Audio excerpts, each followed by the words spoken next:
Bueno amigos, me compré el iPhone nuevecito, el iPhone 11 Pro Max.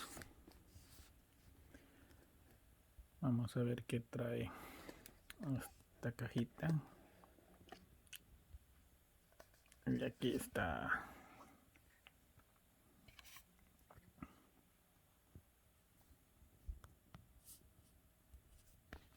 Vean qué belleza.